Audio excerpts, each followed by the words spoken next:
Boa noite. Então, a gente vai iniciar nossa live sobre o protagonismo da juventude na política. Então, nós sabemos que estamos vivendo tempos de eleição e é preciso focar no engajamento da nossa juventude na política, em virtude de construir uma sociedade mais justa, mais fraterna, através do viés do bem comum. De modo especial, hoje nós iremos ter como convidado um advogado chamado Mateus, cristão, católico, e de fato ele é comprometido também com esse engajamento político na sociedade. Então vamos iniciar. Aí o povo vai chegando, né? E vai participando, né? Beleza. Vamos lá. Fazer o convite para que ele possa entrar na live. Como hoje foi um dia cheio para mim e com certeza para ele, né? Beleza.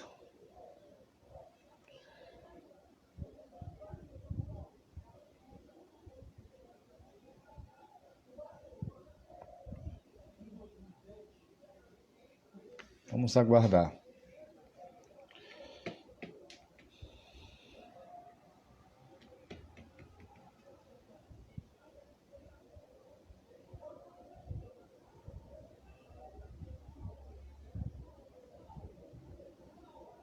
Dado para nós iniciarmos a nossa live sobre o protagonismo da juventude na política.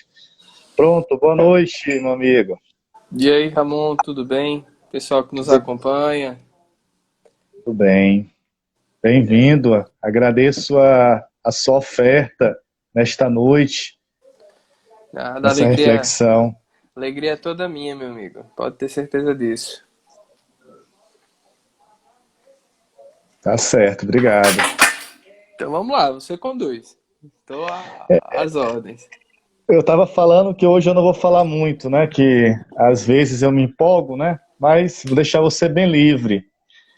A questão é que hoje nós estamos vivendo a realidade já das eleições. Estamos cobertos também por descrédito diante da conjuntura política da qual vivemos, marcada pela corrupção e muitas das vezes com a falta também de uma política séria. E aí, às vezes, a gente nos questiona, né? Como favorecer o protagonismo dos nossos jovens para a política, para esse engajamento social, né? Nós sabemos que a doutrina social da igreja, nós devemos nos engajar na política. Aí, quando se trata de política, Matheus, a gente sabe que não é a política partidária de cunho ideológico, mas a política voltada para o bem comum, que tem por fim a justiça, a melhor distribuição dos bens, a fim de salvaguardar a dignidade da pessoa humana. Então, você já é de fato um jovem engajado diante dessa conjuntura política, com certeza. O que dizer para os jovens diante do cenário da qual a sociedade vive, repleta de desesperança diante do cenário político? É nessa linha que nós iremos desenvolver a nossa reflexão. Com você a Entendi. palavra. Então, Ramon, mais uma vez, eu ratifico a minha alegria de estar aqui contigo, né? Até porque essa conversa da gente hoje, ela traz os benefícios da internet à tona, porque a gente às Uhum, vezes olha para a internet sempre de uma forma como um problema e na verdade como tudo na vida, digamos assim, né? Só precisa encontrar a justa medida e ser utilizado como uma ferramenta para o bem, como você de uma forma bastante precisa colocava, né? Então a gente teve o nosso primeiro contato através da rede social, e isso uhum. precisa ser E de uma live enaltecido. também. E a gente tem a oportunidade de trocar essa ideia, sabe? E por um lado, o primeiro aspecto que eu reforço é o fato de podermos quebrar essas fronteiras. E o segundo ponto é que a internet, ela tem uma outra coisa que nos ajuda, que ela permite que a gente faça alguns registros, né? Então, essa conversa que a gente está tendo agora, ela é bastante importante porque ela vai ficar disponível aí para quem quiser assistir depois. Então, independente da quantidade de pessoas que nos acompanham agora, também a mesma internet propicia que isso aqui fique guardado, né? E Uhum. com a graça de Deus, com a intercessão da bem-aventurada Virgem Maria, sede de toda sabedoria, o que conversaremos hoje será registrado aí para que mais pessoas possam receber essa palavra que vamos conversar hoje, né? Então, mais uma vez, muito obrigado pelo convite, a alegria é toda minha. E eu acho que a gente pode começar a essa conversa da gente de hoje. Assim, eu gosto de observar, quando a gente pensa em juventude e em política, de que o jovem ele é muito propício para fazer besteira. Essa é uma constatação que a gente tira não só de uma realidade política e eleitoral, estamos em ano de campanha, então talvez o recorte para a gente começar a observar não seja nem o recorte da política de uma forma, de uma manifestação mais expressa, mas dentro de sua vida mesmo, o jovem ele é propício a viver momentos de intensidade que normalmente uma pessoa mais velha não tem. Tanto que grandes desvios da história da humanidade foram, digamos assim, propugnados, foram provenientes de ação da juventude, porque a juventude tem esse calor, tem esse fogo pela transformação, pela mudança. E tanto que isso, se mal administrado, se mal trabalhado, a gente vê muita rebeldia. Às vezes a gente olha para o jovem, acha o jovem um sinônimo de rebeldia. E parte disso, porque o jovem tem essa ansiedade, tem essa sede, tem essa coisa assim de querer a mudança a todo custo. Mas a questão é que não se trata somente de mudar. Antes de querer mudar algo, eu preciso conhecer algo, né? Eu preciso viver.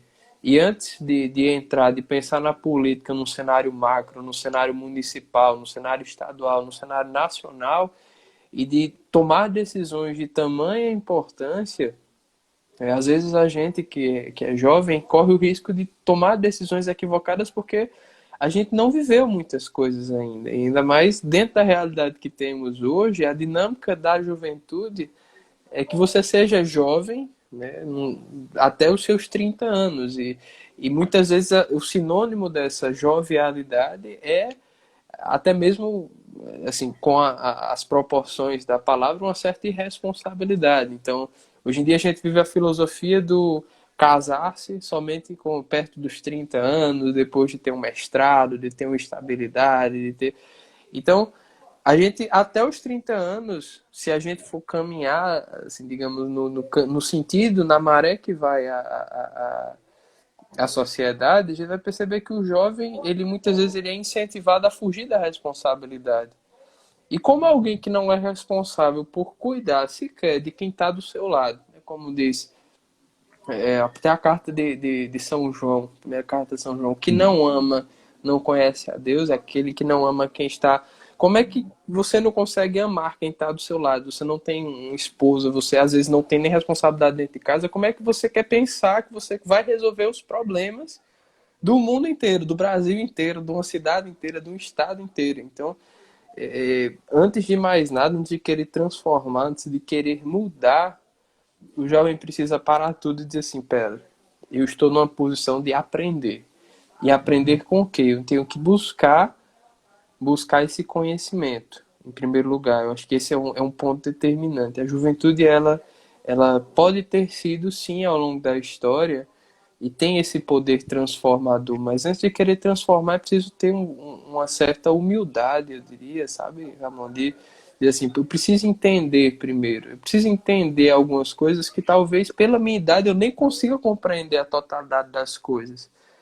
Então eu paro para escutar, né? É daí que vem a riqueza da Igreja Católica e da sua tradição. É porque nós podemos conversar por meio da tradição com a experiência de pessoas grandes que ao longo de sua vida tiveram experiências profundas com Cristo, né? Tanto da parte mística da nossa igreja, como da parte também dogmática, através do magistério, através, enfim, da parte mais de estudos, né? Então, através dessa tradição, através desse conhecimento acumulado, eu posso conversar com. É interessante pensar que, por exemplo, eu posso tomar um café com Santo Tomás de Aquino quando eu pego um livro dele e estou lá aprendendo com Santo Tomás alguma coisa. Então, essa visão de mundo, esse é o ponto a qual eu quero chegar, Ramon. A gente precisa, enquanto jovem, primeiro de tudo, se colocar nessa posição de humildade, né? Eu estou conversando com uma pessoa que tem uma vivência cristã, né? Então eu posso falar isso sem nenhum problema. A gente precisa exercer o dom da piedade, esse presente de Deus que é a piedade. O que que a piedade ela nos impulsiona? A nos colocarmos diante de Deus como filhos, entendeu? Assim, meu pai, tu criaste tudo, tu fizeste tudo. Então, quem sabe como as coisas não funcionam não sou eu. Eu preciso me colocar nessa posição de aprendiz. Aí, bom, depois que eu começar a dar alguns passos, começar a entender algumas coisas, aí eu começo a realmente querer agir. Aí eu começo a querer agir realmente e saio de uma condição, digamos assim, de manada, de facilmente manipulado, seja por ideologia A, B ou C, né? Porque a gente vive, especialmente hoje em dia com as redes sociais, a gente vive na realidade de bolha, né? A gente Uhum. olha para um contexto assim e diz, pô, dentro disso aqui eu domino, eu sou o cara, mas pô, você está dentro de uma bolha, dentro de uma coisinha assim que você não tem, na verdade, uma noção de mundo.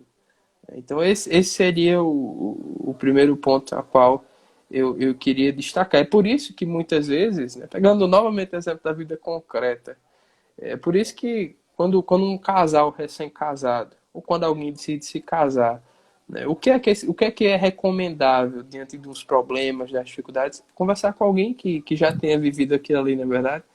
Conversar com alguém que Uhum. já tenha vivido aquela experiência.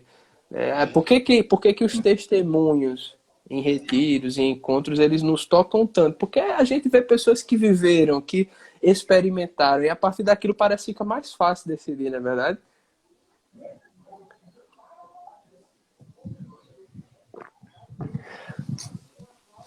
De fato, a experiência também também serve de inspiração, né, para nós, né?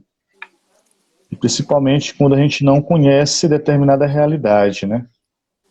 Através Exatamente. do testemunho, aquilo que era oculto se torna de fato conhecido por nós.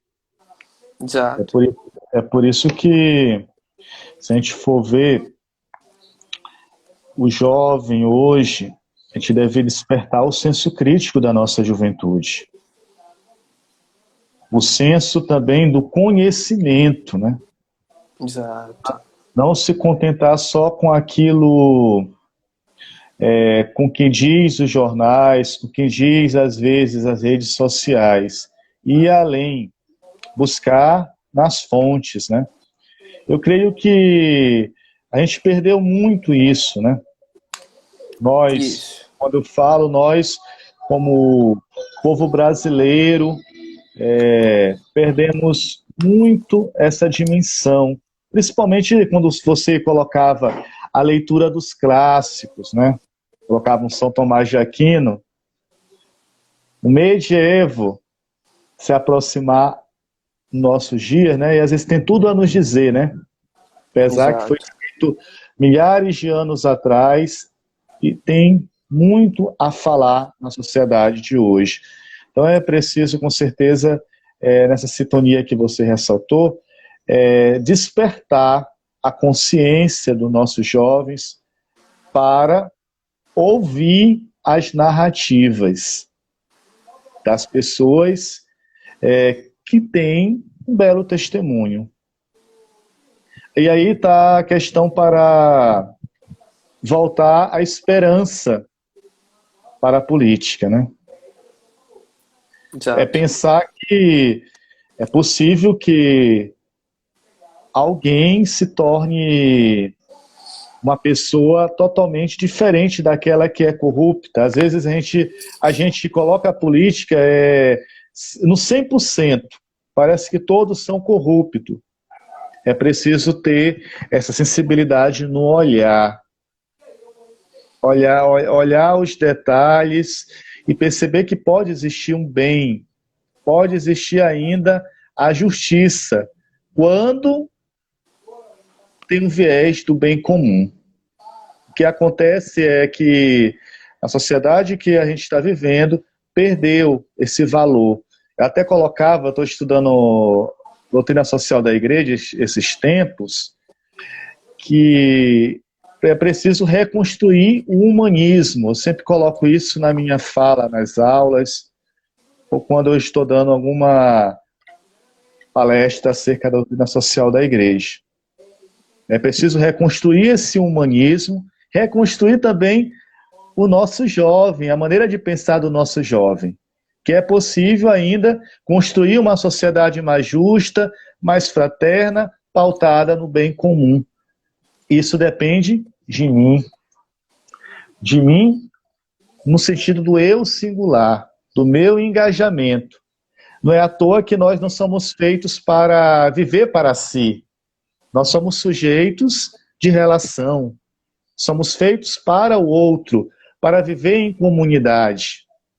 Isso é perceptível na história da igreja. A gente percebe que há vários santos que tiveram engajamento social, mas sem desprezar a vivência espiritual. A gente pega um São Francisco de Assis, um homem que viveu autenticamente o evangelho, a oração, a entrega na vida espiritual, mas um homem totalmente engajado no social, ou mais, engajado na vida do outro. Ou seja, o espiritual ajudava ele também a vislumbrar o outro, a sair de si para o outro. É interessante perceber isso nos místicos. Falta isso esse toque a cada um de nós nesses tempos, né? Essa sensibilidade, essa empatia também. E assim a gente Sim, constrói uma sociedade mais justa, mais fraterna, nos engajando, nos comprometendo, perceber que eu sou também sujeito social, e devo também dar uma resposta, dar a minha contribuição. É assim que a gente conseguirá, com certeza, construir uma sociedade melhor. isso, Ramon. E assim, puxando um pouco isso que a gente está conversando e pedindo a licença para citar um dos clássicos, assim, quando a gente pensa na política e na filosofia, no direito, nós temos o exemplo de Antígona, o livro de Antígona, né? E esse livro foi uma das minhas leituras deste ano e posso dizer que foi um dos livros que mais me marcaram e que eu recomendo de forma entusiasmada para quem estiver nos assistindo em qualquer tempo ou hora da galáxia, que é o livro Antígona de Sófocles. E que esse livro, em resumo, ele traz o contexto do seguinte: após uma guerra que foi travada entre dois irmãos, um defendia o território, outro atacava, e um dos irmãos, digamos assim, estava do lado do povo, enfim, do Estado local, e outro estava tentando reivindicar aquela porção, né, de território. E acaba que os dois morrem, né? E aí o tio dos dois assume o governo. E esses dois irmãos tinham uma outra irmã, tinham duas irmãs, Ismene e Antígona, que também eram sobrinhos deste que assume o posto de liderança, que é o Creonte. E Creonte ele determina que apenas um dos irmãos deverá ser enterrado, deverá ter as honras fúnebres, que era o irmão que estava defendendo a cidade. Aquele que estava atacando a cidade, ele não receberia as honras fúnebres, né? E as honras fúnebres dentro da cultura grega, dentro da religião grega, tinham um valor extremamente importante. Para você ter ideia, dentro da história grega, a gente tem pontos em que generais voltavam das guerras e que eram mais encurralados pelo fato de não ter trazido os corpos dos mortos do que às vezes por ter perdido a guerra. Então existia todo um peso no sepultamento, as honras fúnebres nesse caso.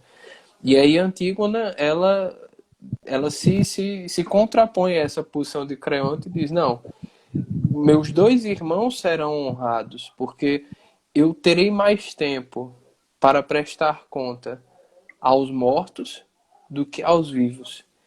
Eu tenho esse dever de prestar honra à minha família e que é maior do que qualquer imposição de um Estado.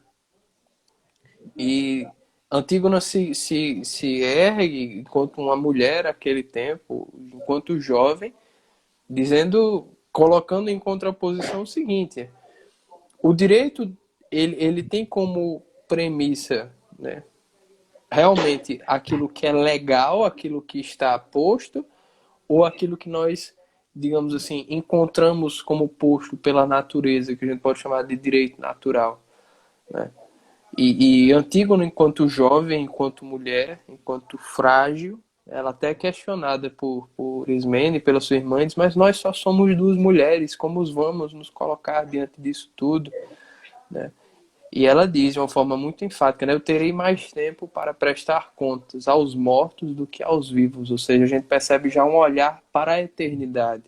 A noção de que a gente vai prestar conta por muito mais tempo, né, quando a gente morrer por aquilo que a gente tiver feito, que necessariamente a realidade atual, digamos assim, né? E isso traz o questionamento do seguinte: o direito ele não encontra a sua legitimidade só porque algo é jurídico no sentido estrito, porque algo está escrito. Porque imaginemos, Ramon, imaginemos que exista uma norma que diga é permitido dar porrada em Ramon.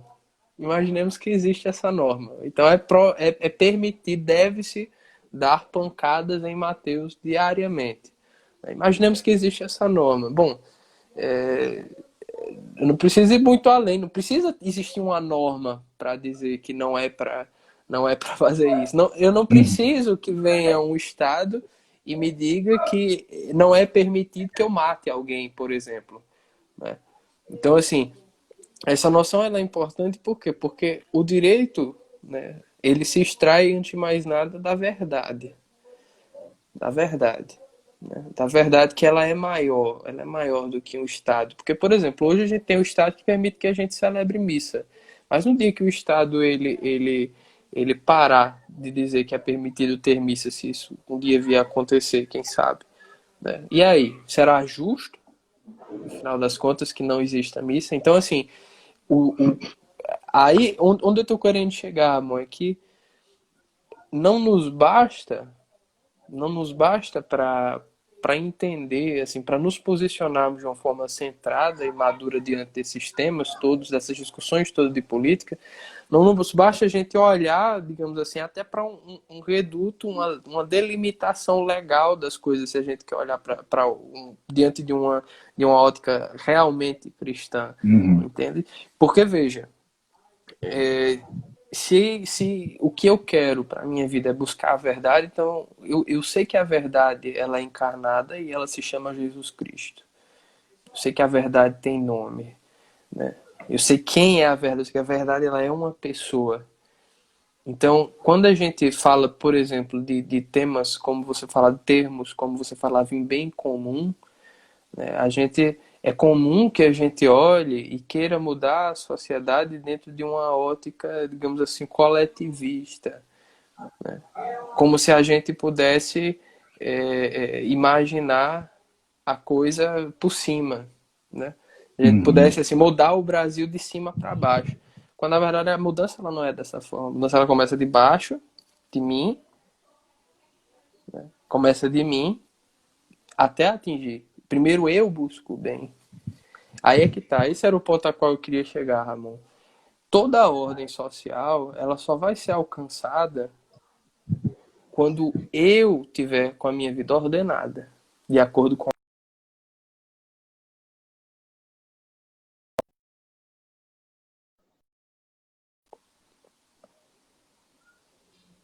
Opa, Da acho que travou, né? internet. Eu vou. Voltou aqui. Beleza. Toda ordem social só será alcançada quando a ordem nos corações da verdade ela prevalecer. Porque enquanto a gente elaborar, amor, estruturas artificiais de Estado, estruturas artificiais de poder, isso não vai resolver o problema do Brasil. Você acha que o problema do Brasil é falta de lei? O problema do Brasil não é falta de lei, lei não Com falta. certeza não. Uma É verdade. Constituição belíssima que diga que temos direito a tudo e mais isso, e mais isso, e mais aquilo, não resolve o problema do Brasil. Porque, no final das contas, é que está dentro do coração de cada homem que compõe esse Estado. Reina a verdade, reina aquele a quem eu chamo de verdade, né? Então, nós que somos católicos, nós temos esse dever em primeiro lugar, né? Eu falava inicialmente sobre a experiência que a juventude precisava adquirir antes de buscar uma posição política. E talvez não, esse é o primeiro passo que a juventude precisa dar, entende? É buscar uma vida ordenada. Ordenada para quem? Para Cristo. Quando a minha vida for ordenada para Cristo, aquela coisa, quando eu for capaz de buscar o bem para mim, porque o homem, antropologicamente falando, ele busca o bem. A finalidade do homem é a busca pelo bem. Até quando o homem busca o mal, ele busca o mal achando que está fazendo o bem. As pessoas buscam, por exemplo, uma vida sexual desregrada por achar que estão fazendo um bem a elas mesmas. Uhum. Algum bem elas acham que estão fazendo. E algum bem, de certa forma, elas fazem, mas a gente sabe que não é tudo. Não é. Então, essa finalidade, essa busca pelo bem, ela precisa ser exercida em primeiro lugar por uma alma ordenada, né? Por uma alma ordenada. Depois, por uma alma que busque a ordem naquilo que está mais próximo de si. Por exemplo, qual o sentido de queremos restaurar uma ordem social se eu não sou capaz de fazer a minha parte para restaurar uma ordem familiar, por exemplo? Se eu não sou aquele que como o Papa Francisco dizia na Uhum. Evangelical, de que primeireia dentro da minha casa, como é que eu quero, se eu não sou capaz de buscar a ordem dentro da minha família? Se eu não sou De capaz de dentro para buscar fora. De Exato, dentro se eu não para sou capaz... fora. E se eu não sou capaz de buscar, de ser esse servidor, como você diz, de amar ao próximo, mas isso não começa assim, quando eu vou votar na eleição para presidente. Começa quando eu estou na minha realidade mais ordinária de trabalho, entende? E assim isso vai crescendo. Eu diria que eu gosto de pensar que assim, que são degraus que você vai crescendo, né, de dentro para fora, e que o bem ele vai, digamos assim, ele vai se multiplicando, mas você não tem como pular etapas, sabe? Você não tem como pular etapas, esse é o ponto. Não adianta. Nós que somos católicos precisamos ser enfáticos a todo instante nisso. Meu filho, quando sentarmos, né, alguém vier, a gente tiver essa abertura para falar de política, você não vai, você não vai transformar o mundo se antes você não é capaz de moldar, deixar o seu coração ser moldado por aquele que lhe conhece, que lhe criou. Ponto final. Esse aí é o primeiro ponto. É o pilar. Se a gente estiver aqui falando para cristãos católicos e não falar disso, Ramon, sobre engajamento na política, nós estaremos sendo plenamente levianos. Se a verdade não reinar no nosso coração, não reinar na nossa família, não reinar no nosso trabalho, não reinar nos nossos estudos, ela também não vai reinar na sua cidade, no seu estado, no seu país. Isso é evidente.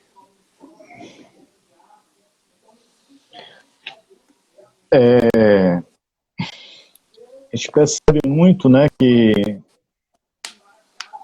nas famílias em geral, a gente sempre olha a corrupção, a gente pensa no fora, né? No sentido de, parece que a corrupção só está dentro daquele que está exercendo um cargo público, melhor dizendo. E às vezes tem atitudes, né, nossas, que muitas das vezes são atitudes corruptas, né? E é preciso, como você colocou, né, ordenar, né? Ordenar a nossa vida, as nossas ações, através do amor que é o próprio Cristo, né, encarnado como pessoa humana. Às vezes a gente brinca, né, que eu sou taxado às vezes como conservador, eu. Aí eu não entendo como as pessoas entendem a questão de conservador. Às vezes ter uma vida, posso dizer, meramente cristã ou seguindo os mandamentos daquilo que orienta a igreja, a gente é taxado como conservador fundamentalista, né? Muitas das vezes. Aí, pelo contrário, nós tentamos ordenar o que nós cremos para vivermos bem, ou melhor, para viver feliz. Eu creio que muitos jovens ainda não ordenaram a sua vida e ainda não encontraram o sentido da sua vida. Vive o vazio por ainda se encontrar num estado de um desequilíbrio, seja ele humano e espiritual, os dois intrinsecamente juntos. E mais hoje, a gente pode colocar também a sexualidade, né? A gente vive hoje, a sexualidade hoje ela se tornou materializada, não é vista como um dom, como oferta de si para o outro, como o João Paulo II fala, São João Paulo II na se banalizou, né? A vida está banalizada. E é preciso partir do pequeno espaço da nossa igreja doméstica, da nosso santuário da vida, que é a família, para poder surgir de fato a transformação necessária. E aí está o problema também da educação. Hoje a gente coloca a educação na mão do Estado. E a família parece que lava as mãos acerca do papel de educar as nossas crianças. O Estado é responsável e a família fica onde? A família é onde a criança passa a maior parte do tempo. Não é na escola. E às vezes a gente percebe que está tudo o inverso. É por isso que Chesterton vai dizer que a partir do momento que eu delego a educação dos meus filhos ao Estado, o Estado pode, ao mesmo tempo, capaz também, depende da corrente da qual seguir, né, apresentar algo totalmente oposto daquilo que eu entendo como valores. Valores gerado da própria pessoa encarnada, que é Jesus Cristo, que nós entendemos que é o verdadeiro humanismo que brota a felicidade plena. É nesse sentido que eu penso na sua colocação, Mateus. Perfeito, mas é exatamente isso, Ramon. É por aí mesmo. Por aí mesmo. A gente tem que considerar que essas questões de educação mesmo que você falou, Porque assim, a gente não está falando de nenhuma realidade abstrata, não. Né? A gente às vezes coloca numa posição endeusada certas instituições, certas entidades. E aí eu falo do milagre e falo do santo também. A gente tem instituições como a Unesco, que a gente bota num patamar nossa, é a Unesco. Né? Mas aí você vai olhar o que tem nos documentos dessas instituições e o que a gente encontra lá é o que? Ideologia de gênero, é mudança de comportamento e de valores, né? E aí é que tá, Ramon, eu não quero que, eu não tenho ainda, não sou casado ainda, mas quando eu for casado, se Deus me der a graça, e se Deus quiser dará de ser casado e ter muitos filhos, eu não quero que Com meus filhos certeza. tenham seus comportamentos e valores modificados.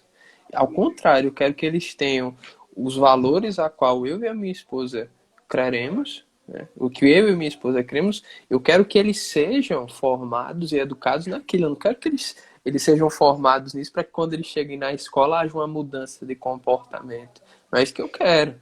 Que eles achem que não, que o sexo deles é uma construção social, de que eu vou ver o que é que eu sou ao longo da minha vida. Não é isso. Né? Não é isso. E a gente precisa ter a coragem, muitas vezes, de colocar o dedo na ferida. Independente, independente daquilo que a gente é taxado, porque aí é que tá.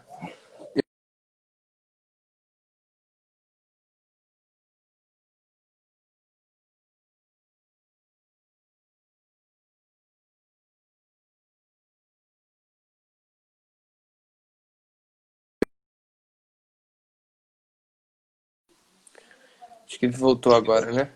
Tô no Pronto. santo, que você fala que foi torturado, Isso. continuando o raciocínio. Eu gosto muito, Ramon, da história de São José Sanches, porque ele foi torturado para que ele renunciasse a Cristo.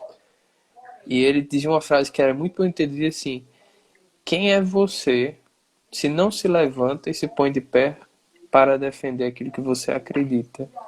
Né? Então veja só a austeridade que somos convocados a ser. E era um menino. Eu não vou lembrar a idade dele, acho que em torno de 13 anos foi quando ele foi mártir. Olha a força desse jovem, desse rapaz. Né? E veja, a gente tem como tema dessa live o protagonismo da juventude na política. Certo? Esse foi o tema que você me propôs.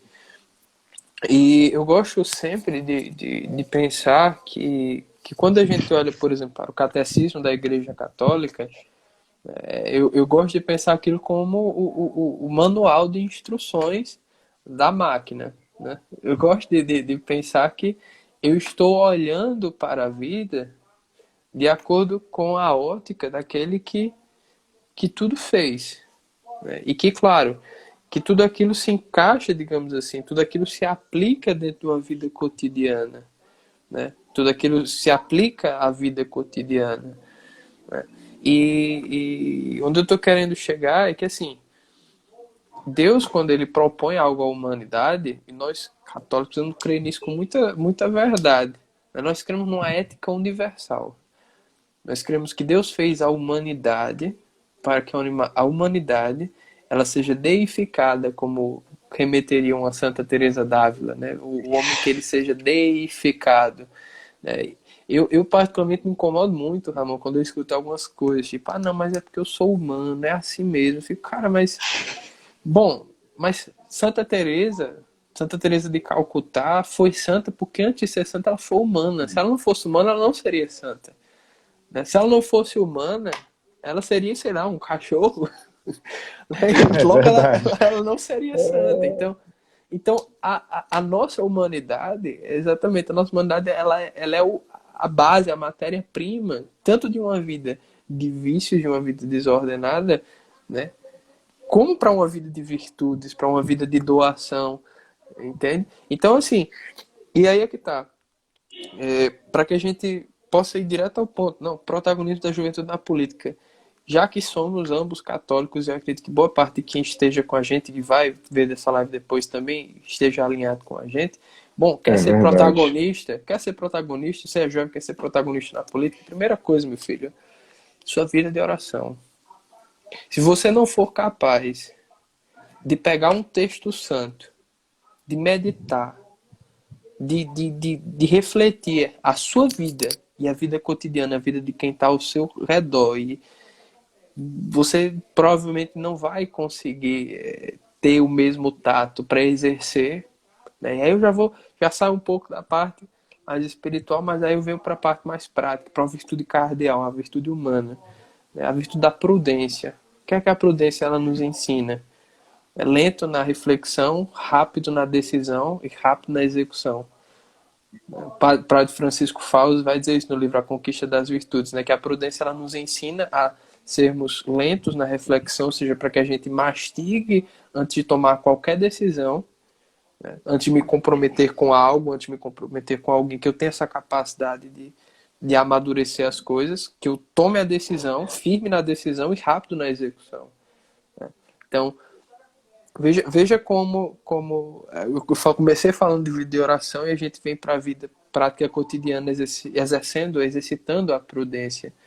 Veja como acaba que uma coisa vai conduzindo, que é alguém prudente. É alguém que consegue... Opa, pera, situação concreta. Eu vou dar um exemplo, não é nossa realidade, mas imaginemos que estivéssemos numa realidade de nazismo, né? Temos na Alemanha aqui em 1939. Eu e você, Ramon, somos brancos, arianos, olho azul, somos a nata. É quem o partido nazista tem como normal. Imagina que chega um judeu desesperado com a família, não tem para onde ir, policial em perseguição, ele entra na casa da gente. E aí a gente pega e os judeus a gente esconde. E aí chega o policial da SS e diz assim, poxa, você viu por acaso alguns judeus aí que estavam por aí? Aí você vai dizer assim, bom, eu não posso mentir, né? Eu não posso mentir. Eu estou num estado onde, vamos lá, o estado aqui ele está dizendo que a lei é que eu entregue essas pessoas. A lei, ela diz isso. Mas o que é essa situação? O que é a prudência? Ela me instiga a fazer nesse momento. Qual é o correto? Qual é o justo a ser feito? Eu tenho uma norma que diz algo. Vou até mais, olha, eu tenho um mandamento que diz assim que eu não posso mentir. Eu tenho um mandamento moral que diz que eu não posso mentir. Mas o que é que a situação concreta me ensina? Então, veja como é importante o exercício da prudência. E veja, para que a gente possa refletir bem as coisas, a gente volta para o ponto que a gente começou a conversar. É preciso formar uma inteligência. É preciso formar a capacidade de discernimento. E de que forma que a gente faz isso? Estudando, lendo, né? Se aprofundando, conhecendo de verdade, buscando, não é buscando qualquer porcaria não, porque convenhamos, nas livrarias, nos cursos, na internet tem porcaria demais, demais da conta, né? Mas se a gente sabe selecionar bem, a gente consegue crescer, né? Por exemplo, veja, tem uma analogia assim interessante, mas que tem todo sentido, que o homem, ele é posto, quando ele é criado, o homem ele é posto de pé, né?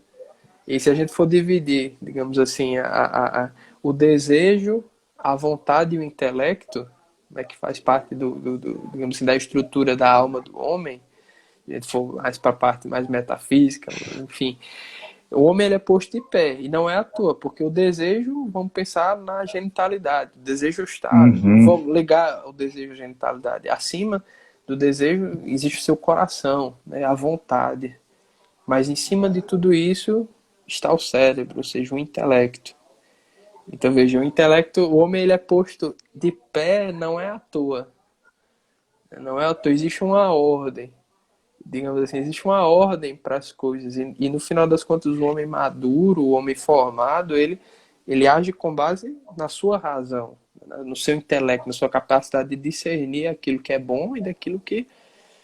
E por último, assim, eu acabo que eu sou igual a você, tu me fala pra caramba, né? Mas eu gosto sempre de lembrar que no livro dos Gênesis, A queda do homem está no homem que quer comer o fruto do conhecimento do bem e do mal. E aí talvez você pense, mas você que nos acompanha, né? Mas qual o problema de querer comer o fruto do bem e do mal? Aí veja, a questão não é conhecer o bem e o mal, buscar o bem e o mal. A questão é querer buscar conhecer o bem e o mal como somente Deus conhece. Eu não vou saber discernir aquilo que é bem ou mal somente pela minha vontade, somente é preciso eu querer conhecer as coisas como ele me tornaria Deus, porque só ele é criador. Só ele dá sentido e fim a todas as coisas. Uhum. Ele é que dá sentido e fim a todas as coisas. Né? Então, veja, é até por isso que filosofia é isso, né? Amigo da sabedoria. É alguém que diz assim, eu não sou a sabedoria, eu não digo aquilo, não, eu sou amigo. Eu quero conhecer. Eu sou amigo, e nós cristãos, a gente pode até puxar, esticar um pouquinho mais e, poxa, eu não sou amigo, eu não sou a verdade. Eu sou amigo da verdade. E que verdade? Da verdade encarnada. Tanto que é daí o evangelho desses dias, né? A lei se resume a amar a Deus sobre todas as coisas e ao próximo como a ti mesmo. E assim, amor, eu até espero, né? Acaba que a gente pode aparentar para quem está assistindo que a gente fugiu do tema, mas para mim faz todo sentido isso que a gente está conversando, porque toda atividade política de um jovem precisa estar alicerçada nisso. Né? Eu faço direito canônico aqui no seminário. Eu estou cursando de intrometido as disciplinas de Ah, direito canônico aqui no seminário. E anteontem, né, na segunda-feira, eu estava em aula estudando sobre o munus docendi da igreja. Né? Meu latim é meio fraco. É bem vagabundo, meu latim. O munus docendi é o dever de ensinar da a igreja. questão do governo da igreja, né? Essa parte lá do... De ensinar, né? Docente é ensinar, né? Vem daí Ensinar. docência, né? Sim, sim. Docente, discente. O munus docente da igreja é o quê? Agora sai Sim, mais sim. bonitinho. É o dever, que é um dos livros do Código de Hum. Direito Canônico, e esse livro, né, trata exatamente o dever de ensinar na igreja. E é interessante porque, canonicamente falando, o batismo, por exemplo, é um direito. Eu, como fiel, eu tenho direito, né, eu tenho direito de batizar o meu filho, né? Eu e você tivemos o direito de ser batizado, mas após o batismo, que é um direito, eu passo a ser um sujeito de direito e de deveres perante a igreja. Dever harmônico, é. E muita gente não sabe que um dos direitos, um dos deveres, na verdade, do fiel quando batizado, consiste exatamente em buscar uma vida de santidade. Né? E vida esta de É, santidade que se faz exatamente através do testemunho. Então, de que forma eu vou ser protagonista de uma Mateus, juventude na política? e o Código de Ética Canônica coloca que é a vocação universal, né? E todo cristão batizado é a Amor, santidade. não, assim, eu nas primeiras aulas, tá? Eu vou até para descontrair. Nas primeiras aulas, eu me lembro que o professor, ele dizia, né, falando assim sobre a história do direito canônico, ele falava assim: "Não, porque antes na igreja era a sociedade perfeita, né? Existia uma espécie de divisão assim entre o clero, aqui os As religiosos, castas. isso, o clero e os religiosos que, digamos assim, estavam num patamar de santidade, né? E de fato, se a gente for pensar, bom, existe um dever. Por exemplo, um religioso ele não tem que estar feito eu todo dia no escritório atendendo de vagabundo a religioso, entendeu? Enfim, de todo tipo de gente. Então, para ele, digamos assim, ele tem uma obrigação maior de ser santo, né? Vamos lá, vamos ser bem realistas, é verdade, né? E assim, bom, o cara que quando ele é celibatário, digamos assim, ele se priva de algumas coisas, a continência, ele tira, digamos assim, não isenta totalmente do pecado, mas coloca numa situação onde, mas enfim, né? Então vamos lá, para concluir o que eu estou querendo dizer. Então ele trouxe essa ideia, né, que a gente tinha essa visão assim, né, da perfeita sociedade e tal, e que abaixo tinha os leigos, tinha nós, assim, o povão, nós tava aqui, então meio que a gente tava mais, sei lá, tipo, a Santo tá aqui, e aí vem, né, vem Concílio Vaticano II, vem vem a abertura da igreja, aí a galera fica, pô, velho, progressista é bom pra caramba. Aí você vai olhar o Código de Direito Canônico e diz assim, que a santidade é uma vocação universal. Eu fico pensando, meu Deus, quando eu era da série B era mais fácil. Agora que eu tô na série A, a responsabilidade da gente que é leigo, na realidade, amigão, ela não diminuiu, não. A gente É a antes mesma. tinha desculpa de estar na série B, que a santidade era para quem E tava lá em cima. até melhor Exato. hoje. Eu que tava lá embaixo, tá? Enfim, agora que a igreja, não, a santidade, o povo de Deus todo tem a vocação à santidade. Você tem noção da responsabilidade que temos, meu amigo? É Eu fiz uma grande live sobre demais. santidade. Uma vez eu fiz uma live sobre santidade, né? Colocava isso. Inclusive os documentos conciliares, né? A Gaudium Expes coloca também, no Nome Gentium, todos os documentos do concílio Sim, colocam a questão da santidade. Então pois é algo é. que não está exclusa, é algo que está É. vá até hoje. Você pensa assim, ah não, É, se eu tivesse lá atrás, né? Aí eu, hoje em dia, após tudo isso, tô frito.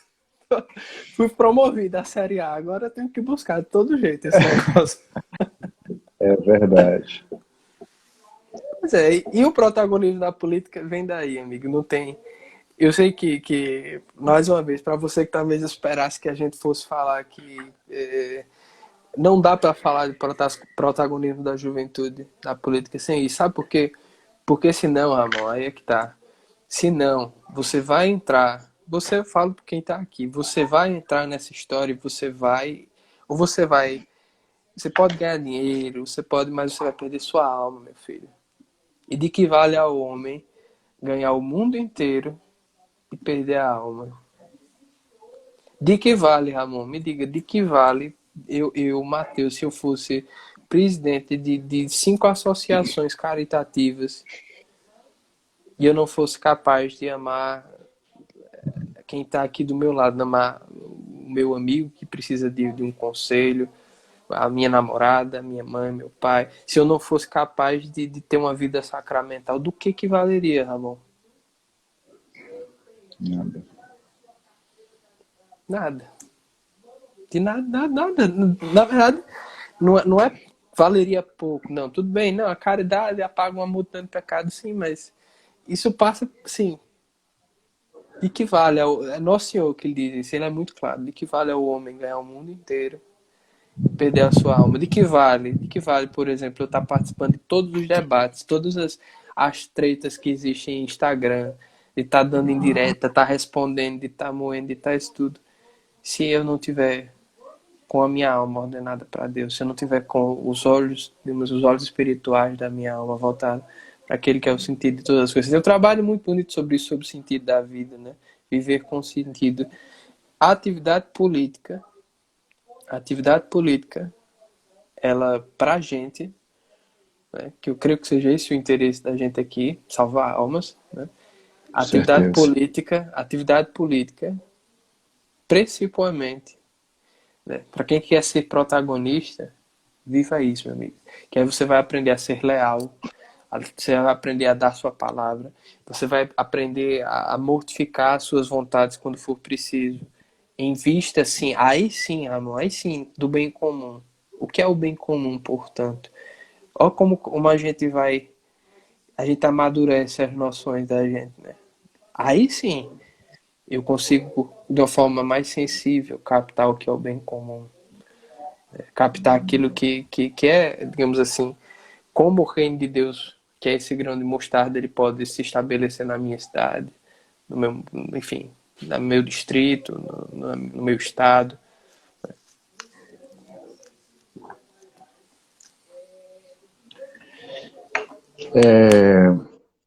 Questão também a gente percebe, né,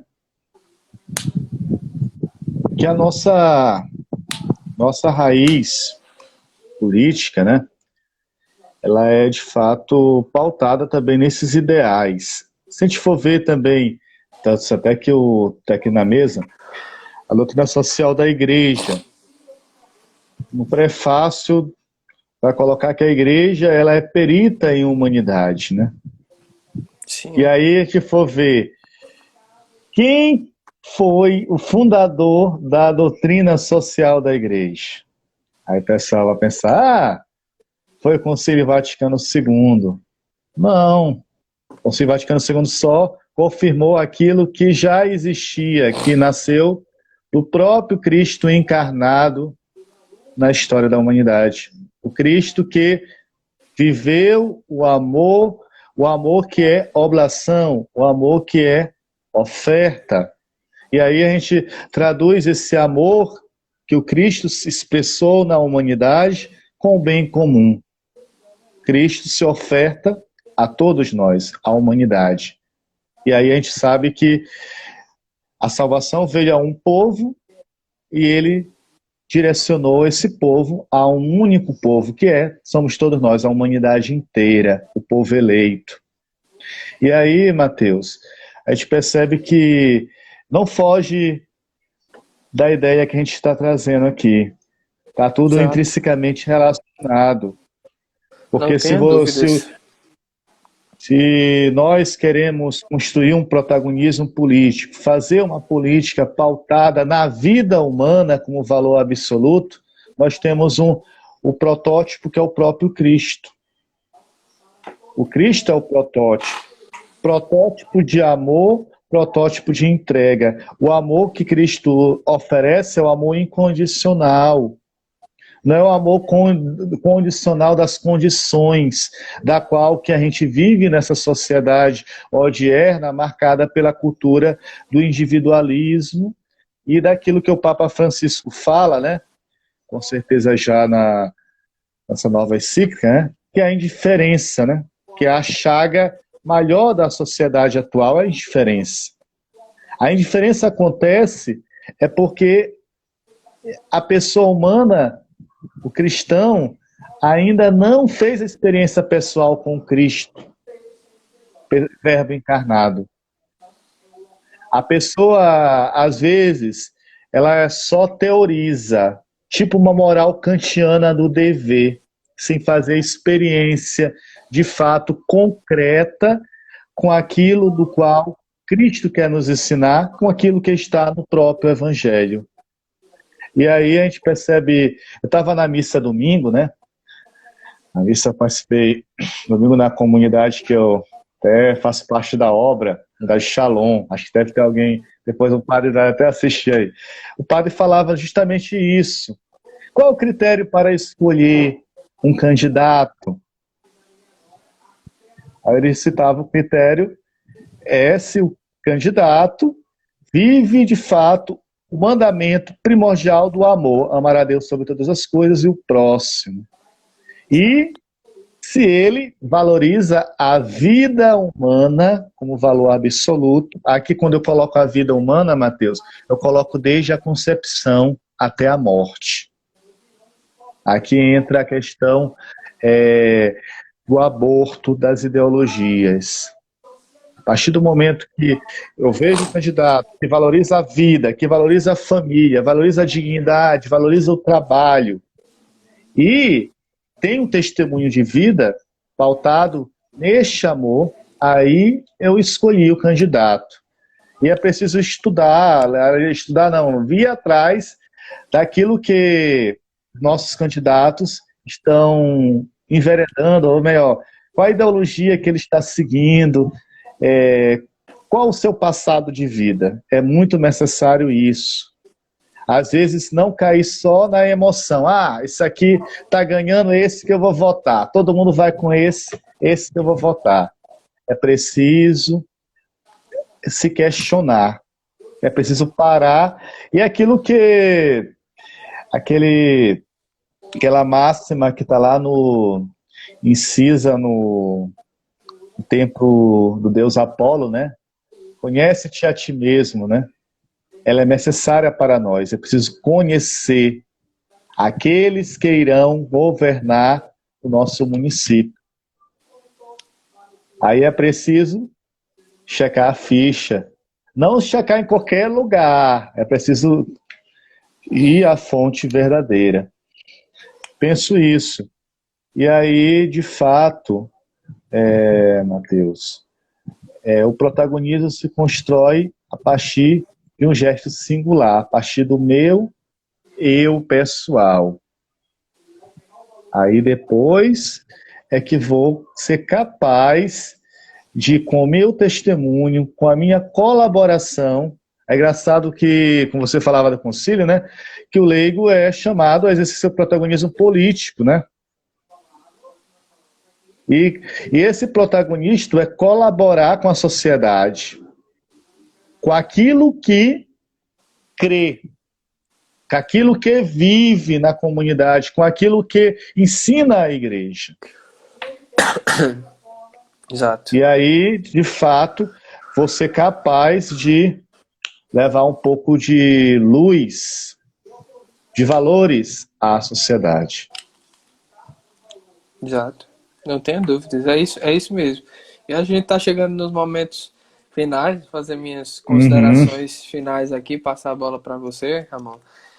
Foi muito bom E mesmo, o que eu encerro dizendo, né, é que, repito, a ordem, né, um Brasil melhor, uma cidade melhor, um estado melhor, eles não virão de nenhuma realidade artificial e superior. O problema do Brasil não são leis.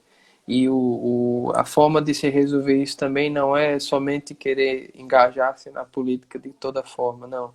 É preciso conhecer, é preciso estudar e, sobretudo, é preciso rezar.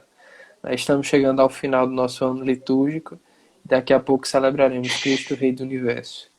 Então, como São José Santos, a qual eu citava e a qual eu tenho grande carinho, é um amigo do céu, eu encerro a minha participação de hoje dizendo como ele, que viva Cristo Rei e que viva a Mãe Imaculada nas nossas vidas, na sua Amém. cidade, aí nessa eleição, que o povo possa estar consciente de tudo isso, possa estar ciente de toda a importância do que será feito agora no próximo dia 15 de novembro.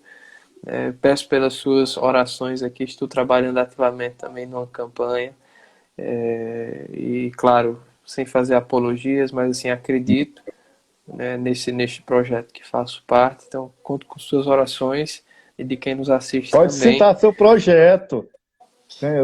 Quem quiser conhecer, visita meu perfil, a gente vai estar. Pois é. Estamos à disposição. E por fim, Ramon, muito Candidato obrigado, simpático, viu? viu? O candidato até. O cara é bom. Mas enfim, meu amigo, alegria incomensurável de estar aqui com você nessa noite. Muito obrigado. Né? Sempre que Pois você é. quiser, estou à disposição, viu? E aí passa a bola para você. Que viva Cristo Rei. Amém. Agradeço a sua disponibilidade, viu?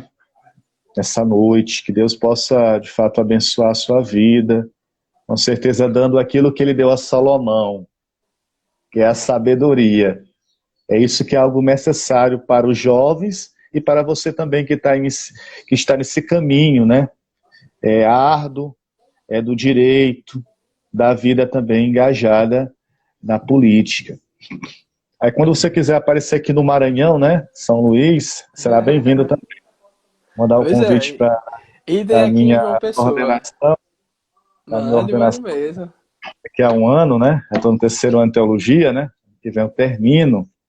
Reze por mim também nessas orações. Coisa boa, estamos juntos. Pela minha santidade. Não é fácil, meu irmão. Como diz um amigo, estamos unidos na Eucaristia. Amém. O sacrifício nos une. A mesa do banquete da Eucaristia, o sacrifício nos une, né? A certeza. Fé. Pois é. Felicidades para você, tamo juntos, viu? Forte abraço. Estou por aqui. Abraço, Deus boa abençoe. noite, sucesso, Deus abençoe. Fique com Maria, uma santa noite. Até mais. Santa Obrigado. Noite, tá bom. Até mais. Tchau.